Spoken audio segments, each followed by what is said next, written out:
Now pleased to introduce our graduate student representative, Shailisha Bamberg, who's receiving a Master of Science degree in Negotiations and Conflict Management. Ms. Bamberg.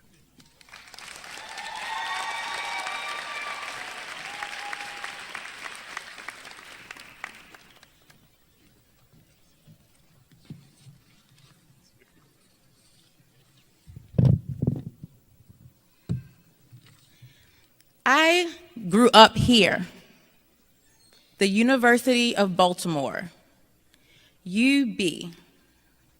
So today is bittersweet. I am glad to have reached this milestone, as I was told I wouldn't graduate from high school, let alone obtain a master's degree. And here I am, back in this space 3 years later. I started here at UB in 2007. It was the first year UB started accepting freshmen. I remember as an undergrad trying to find myself. Do you know what that means? As a native Baltimorean, I found parts of myself in Lexington Market, parts at the Inner Harbor, some in nightclubs on Charles Street, and eating crabs after church on Sunday. At that time, my son was 3 years old. UB not only raised me, but him as well. My extraordinary grandmother raised me in partnership with my professors here at UB. Whether they knew it or not, they were surrogate parents. They gave me a therapeutic place to explore. As an undergraduate, I went through my toddler and adolescent phases where I could barely sit still long enough to complete a course. And once I did, I excelled beyond my own expectations. Graduate school is where I became a young adult. And that is where the transformation began. The Negotiations and Conflict Management program shaped the way I viewed my life experiences. It began when I gave a presentation on sexual violence in armed conflict. And Dr. Sheehan said to me, "That was profound."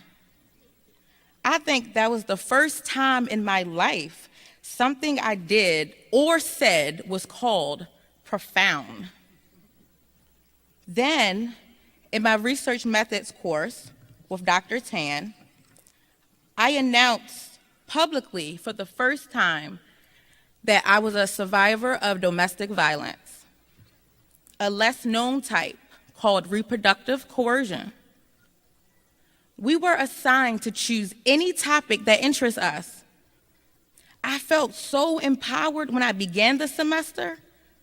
That was my original motivation for disclosing my survivor status. But towards the end of the semester, I relapsed and struggled internally to complete the final product. Dr. Tan encouraged me to push through when I ultimately wanted to throw the whole paper out. Professor Giesel's transformative mediation course led me to connect and mediate with my drug-addicted father, who was absent most of my life.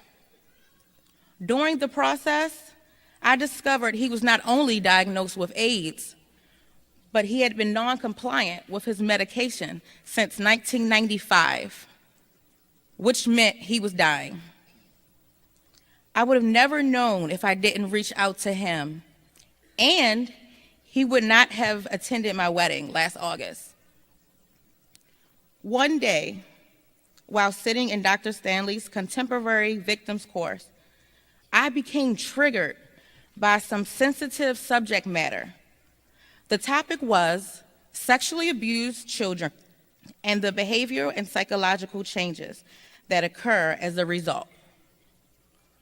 My right leg started to shake, and I could feel water in my eyes. My temperature soared as sweat poured down my neck. I placed my notebook against my chest and scribbled my son until Dr. Stanley distinctly left her chair, circled the classroom until she got to me, put her hands on my shoulders, and hinted to the idea that sometimes people should take a break. At that moment, I ran out of class, trying to hold back tears until I reached the restroom. Having a personal family history with child abuse prevented me at that moment from disconnecting the case study from reality. Dr. Stanley knew my normal disposition so she could identify when it was off. Last summer, I went to Prague, Heidelberg, and Amsterdam with Dr. Richards to study human trafficking. The experience changed me. I never thought a little girl from Park Heights would be able to study abroad with kids, a family, and so many responsibilities. My fiance knew how important this was to me, and he said, "Do it. Go be great." Even though at the time, I was in the middle of planning our wedding, which took place 4 days after I returned from my trip. His unwavering support, my grandmother's prayers, my mom-in-law's guidance, and the sacrifices of my children kept me on my current path. Through all of these experiences, I was shaped into the woman, mother, and wife I am today. Every faculty member who touched my life helped me to grow. Sometimes I shared a piece of my story to test them. Could I trust them to be an ally, to show empathy, even when they didn't understand? Many of them passed the test. You may not know it, but you guys are being tested too. My apologies to those of you who didn't know you were also serving as therapists. I assure you, you can now add it to your CV. Feel free to use me as a reference. My journey is just beginning. My new path on Capitol Hill as the Human Trafficking and Gender-Based Violence Legislative Fellow for the U.S. Senate.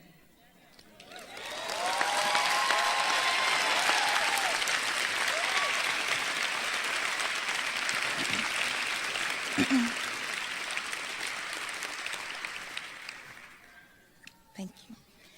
It appeared daunting in the beginning, but I was raised in a good family, so I know I am well prepared. Rest assured, class of 2017, you have all the tools you need to succeed.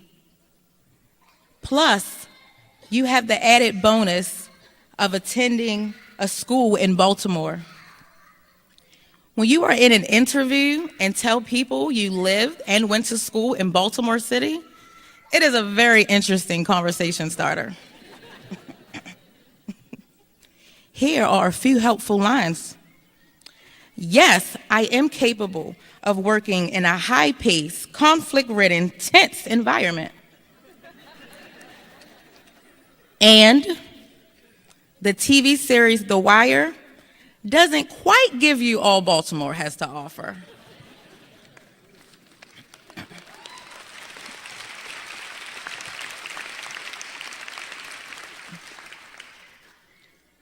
I wanted to hide, quit, fall, and die throughout many parts of my life.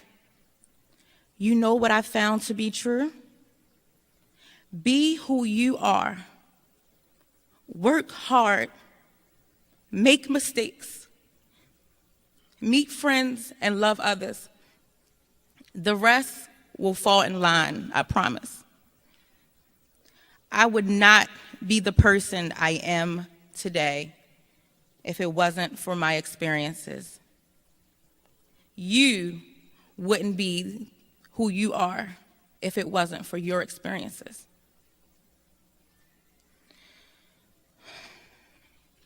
We survived, class of 2017.